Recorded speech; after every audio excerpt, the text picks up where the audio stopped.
ሳሰራ እንዳትበላ አይኔ የሚቆጣጠረኝ የለም ካልክ አላህ ይቆጣጠራል። ቀድም የተባለውን ገንዘብ አንተም ዝም ብለህ እንዳትበላ ባልሰራውና ፔሮል ላይ እንዳትሰራ ስራህን በደንብ እንደም ጨምረህ ነው መስራት ያለብህ። በእኔ የተነሳ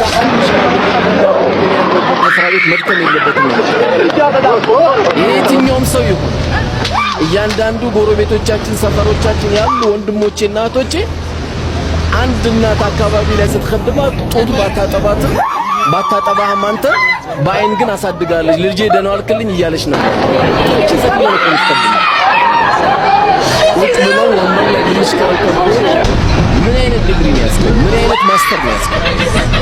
ነብዩ አለይሂ ሰላቱ ወሰላም የተኙበት እኮ ጊዜ የለም። ቁም እንደሌለ ለይቱን ቁም ትንሽ ተኛ አይተባሉ እንደው መሪው አብዱልአዚዝ ዳስ ከተማከሳለ